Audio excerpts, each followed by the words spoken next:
स्वागत है दोस्तों स्टडी फॉर यूपीएससी में। आज हम लोग यूपीएससी मेंस पीवाईक्यू का पार्ट 2 देखने जा रहे हैं और ये भी आपको 1990 का ही क्वेश्चन है। ठीक है, देखते हैं इसमें क्वेश्चन क्या है। तो भारतीय राष्ट्रीय कांग्रेस का द्वितीय विश्व युद्ध के प्रति दृष्टिकोण क्या था, इसी में पूछा गया था कि अगस्त प्रस्ताव का वर्णन कीजिए और कौन से कारक थे जिन्होंने ब्रिटिश सरकार को अपनी नकारात्मक नीति बदलकर क्रिप्स मिशन को भेजने के लिए बाध्य किया था। यानी कि क्वेश्चन बस इतना है कि द्वितीय विश्व युद्ध के प्रति कांग्रेस का दृष्टिकोण लिखना है, अगस्त प्रस्ताव के बारे में बताना है और साथ ही साथ क्रिप्स मिशन क्यों भेजा गया इसके बारे में चर्चा करना है। ठीक है, तो देखते हैं द्वितीय विश्व युद्ध के प्रति कांग्रेस का रवैया क्या था। तो 1939 में जब द्वितीय विश्व युद्ध शुरू हुआ तो ब्रिटिश वायसराय ने बिना भारतीयों से परामर्श किए भारत को युद्ध में शामिल कर दिया। यानी कि जब द्वितीय विश्व युद्ध शुरू हुआ ना, तो वायसराय जो थे वो भारतीयों से पूछे नहीं और युद्ध में भारत को शामिल कर लिया। इसका कांग्रेस ने कड़ा विरोध किया, यानी कि बहुत ज़्यादा विरोध किया। कांग्रेस का क्या कहना था कि यदि भारत युद्ध में सहायता करे तो बदले में उसे स्वशासन या स्वतंत्रता का स्पष्ट वचन मिलना चाहिए। यानी कि अगर हम लोग सहायता करेंगे तो आप हमको स्वशासन या स्वतंत्रता दीजिए। चूँकि ऐसा आश्वासन नहीं मिला तो कांग्रेस मंत्रिमंडल ने 1939 में इस्तीफा दे दिया।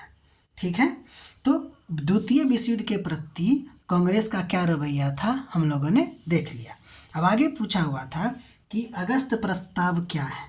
ठीक है, तो ब्रिटिश सरकार ने भारतीय सहयोग के लिए अगस्त प्रस्ताव दिया, जिसके मुख्य बिंदु इस प्रकार थे।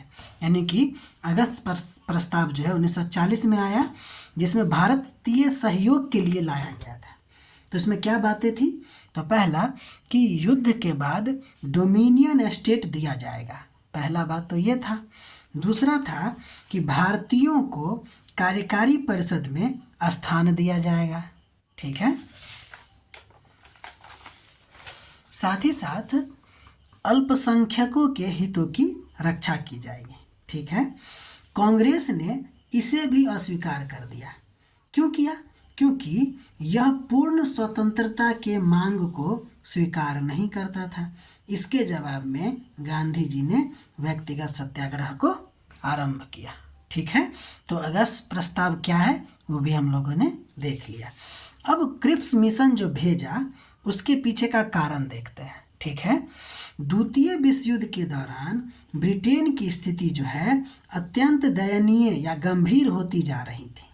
ठीक, यूरोप में जर्मनी और एशिया में जापान की सैन्य प्रगति के कारण ब्रिटेन को यह महसूस हुआ कि भारत देश का राजनीतिक समर्थन युद्ध जीतने के लिए अनिवार्य है।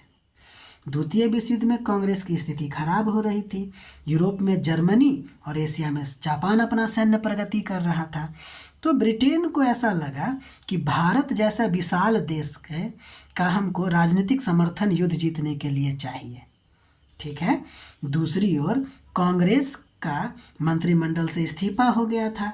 गांधी जी के द्वारा व्यक्तिगत सत्याग्रह की शुरुआत हो गई थी और अमेरिका और अन्य मित्र राष्ट्रों ने भी ब्रिटिश पर भारत को कुछ राजनीतिक आश्वासन देने का दबाव डाल रहा था। यानी कि द्वितीय विश्व युद्ध में ब्रिटेन की स्थिति खराब होना, कांग्रेस का मंत्रिमंडल से इस्तीफा देना, गांधी जी के द्वारा व्यक्तिगत सत्याग्रह की शुरुआत और अमेरिका और मित्र राष्ट्रों की तरफ से राजनीतिक आश्वासन देने का दबाव, ये सभी कारण मिलकर, यानी कि इन सभी परिस्थितियों में ब्रिटिश सरकार ने अपनी कठोर नीति को छोड़कर क्रिप्स मिशन भेजने को बाध्य हुआ। ठीक है, तो ये पीवाईक्यू का दूसरा पार्ट था। इसी तरह आगे भी पीवाईक्यू आता रहेगा।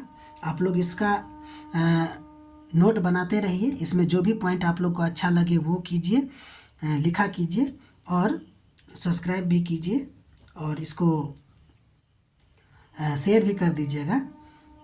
ठीक है, तब तक के लिए आप अपना ख्याल रखिए, मिलते हैं फिर कल।